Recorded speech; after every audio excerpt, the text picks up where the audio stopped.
Dinamika politik luar negeri. Politik luar negeri telah menjadi unsur yang kian penting semenjak proklamasi kedaulatan kemerdekaan Indonesia. Dinamikanya hingga kini merefleksikan karakter pemerintahan dan kerjasama dengan bangsa lain. Dalam era pertumbuhan negara, bangsa, dan globalisasi, politik luar negeri menjadi unsur esensial yang dijalankan setiap negara, tidak terkecuali Indonesia. Pasal 1 Ayat 2 Undang-Undang Nomor 37 Tahun 1999 tentang hubungan luar negeri yang mendefinisikannya sebagai kebijakan, sikap, dan langkah pemerintah Republik Indonesia yang diambil dalam melakukan hubungan dengan negara lain, organisasi nasional, dan subjek hukum internasional lainnya dalam rangka menghadapi masalah internasional guna mencapai tujuan nasional. Bebas aktif sebagai prinsip politik luar negeri. Indonesia juga menjalankan politik luar negerinya dengan prinsip bebas aktif. Pasal 3 UU Nomor 37 Tahun 1999 menekankan bahwa politik luar negeri bebas aktif bukanlah sebuah sikap politik netral, melainkan menjadi satu posisi politik otonom tersendiri. Esensi dari prinsip politik luar negeri bebas aktif sendiri telah diutarakan pertama kali oleh Sultan Syahrir pada tahun 1947 di Inter-Asia Relations Conference, New Delhi. Syahrir menyoroti bagaimana dunia internasional pada masa itu seolah memaksa semua negara untuk memilih keberpihakan pada dua blok besar yang saling bertarung secara politis maupun ideologis. Blok Barat yang dipimpin Amerika Serikat dengan aliran liberal kapitalis, dan Blok Timur dipimpin Uni Soviet dengan paham komunis sosialnya. Syahrir menyoroti bahwa sikap yang sejatinya benar adalah menolak untuk dipaksa dan mencari sikap internasional sendiri. Secara lebih konkret, sikap ini haruslah sesuai dengan sistem negara sendiri dan tidak bermusuhan dengan tujuan nasional negara. Pada 2 September 1948, Muhammad Hatta menegaskan kembali prinsip bebas aktif dalam pidatonya di hadapan Badan Pekerja Komite Nasional Indonesia Pusat atau BPKNIP. Ia berpendapat bahwa seharusnya Indonesia dapat menentukan sikap sendiri dan mencegah ikut terseret dikotomi pilihan pro-Rusia ataupun pro-Amerika. Dalam pidato tersebut, Hatta mengatakan, garis politik Indonesia tidak dapat digantungkan kepada politik negara lain yang mengejar kepentingan sendiri. Pidato yang kelak dikenal dengan judul Mendayung di Antara Dua Karang tersebut menjadi tonggak besar bagi perkenalan bebas aktif terhadap dunia internasional, memunculkan konsep non-blok. Politik luar negeri Indonesia pada masa demokrasi parlemen pada tahun 1950 sampai 1959. Pada masa demokrasi parlementer, pemerintah Indonesia ingin memperkuat eksistensi NKRI di kancah internasional melalui kebijakan-kebijakan politik luar negeri. Kebijakan politik luar negeri Indonesia pada masa demokrasi parlementer memiliki 4 tujuan utama, yaitu 1. Berusaha menghapuskan penjajahan di atas dunia sesuai dengan pembukaan UUD 1945 alinea pertama. 2. Mendapatkan pengakuan kedaulatan di dunia internasional. 3. Meruntuhkan sistem kolonial secara menyeluruh. 4. Menciptakan perdamaian dunia. Masa demokrasi parlementer disebut pula masa demokrasi liberal karena sistem politik dan ekonomi yang berlaku menggunakan prinsip-prinsip liberal. Masa ini berlangsung mulai pada 17 Agustus 1950 sampai 6 Juli 1959. Beberapa kabinet yang pernah memerintah dalam kurun waktu tersebut adalah 1. Kabinet Natsir, 2. Kabinet Sukiman, 3. Kabinet Wilopo, 4. Kabinet Ali Setro Amidjoyo I, 5. Kabinet Ali II, 6. Kabinet Juanda.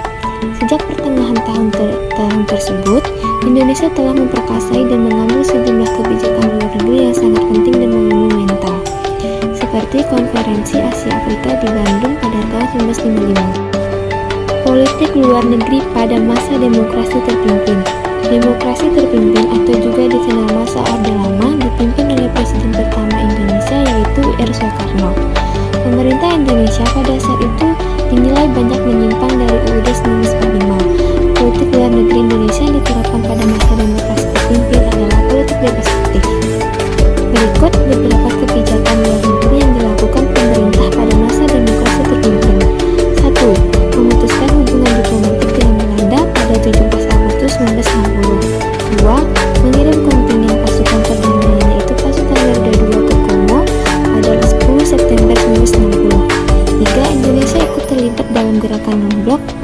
November 1961. Selanjutnya, pembebasan Irian Jaya pada 1962 dan konfrontasi dengan Malaysia pada tahun 1963. Politik luar negeri Indonesia pada masa Orde Baru. Politik pada masa ini berorientasi pada pembangunan dan kesejahteraan rakyat melalui kerjasama dengan negara lain.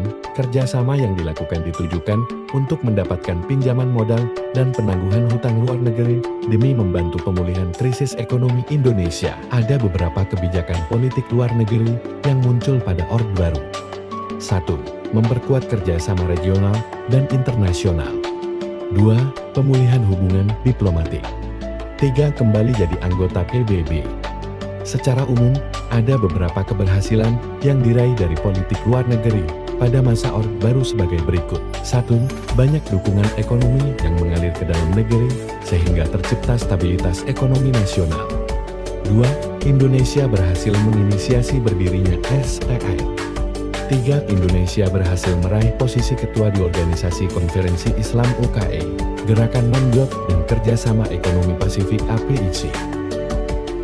Politik luar negeri Indonesia pada era reformasi. Semangat demokrasi dan liberalisasi sangat terlihat dalam pembuatan kebijakan politik luar negeri Indonesia pasca reformasi. Masa B.J. Habibie. Pada awal reformasi, B.J. Habibie menerapkan kebebasan pers dan liberalisasi partai politik demi memulihkan kepercayaan dunia internasional terhadap pemerintah Indonesia. Selain itu, Habibie juga bekerja sama dengan organisasi multilateral seperti CGI, IMF, World Bank, ADB dan ILO untuk realisasi reformasi pembangunan ekonomi ini. Masa Abdurrahman Wahid. Pada masa pemerintahan Abdurrahman Wahid Gus Dur, politik luar negeri yang diterapkan Indonesia adalah diplomasi persatuan. Kebijakan tersebut berupa kunjungan perjalanan internasional Gus Dur menuju lebih dari 80 negara untuk memperoleh dukungan internasional terhadap wilayah kedaulatan Indonesia yang sedang menghadapi masalah disintegrasi bangsa. Pada masa pemerintahan Presiden Megawati, lebih memprioritaskan diri untuk mengunjungi wilayah konflik di Aceh, Maluku, Irian Jaya, Kalimantan Selatan, Kalimantan Timur Barat. Di masa ini memang disintegrasi bangsa masih menjadi ancaman yang serius. Selain itu, terjadinya ledakan bom di tanah air menyebabkan isu terorisme menjadi perhatian serius bagi pemerintahan Megawati. Masa Susilo Bambang Yudhoyono. Indonesia sukses menyelesaikan beberapa masalah internasional seperti kasus illegal logging, kekerasan terhadap tenaga kerja Indonesia, dan masalah pembatasan di Kepulauan Ambalan. Selain itu, politik luar negeri Indonesia masa SBY juga berusaha untuk meningkatkan aktivitas perdagangan dan investasi tingkat internasional. Politik luar negeri masa Joko Widodo. Rumusan kebijakan luar negeri Presiden Joko Widodo memiliki pendekatan praktis yang unik dengan mengutamakan kepentingan nasional dan keuntungan dalam negeri dari hubungan luar negeri. Dalam pandangan Presiden, kebijakan luar negeri berperan penting dalam mendorong pembangunan bangsa. Presiden Joko Widodo melakukan reformasi politik luar negeri Indonesia dalam konteks sejarah perjuangan kemerdekaan dan strategi geopolitik. Ini mengeksplorasi interaksi faktor-faktor seperti dinamika dalam negeri, tekanan eksternal, pengalaman sejarah, dan kapasitas perekonomian yang mengaruhi terbentuknya kebijakan luar negeri pemerintahan masa Joko Widodo.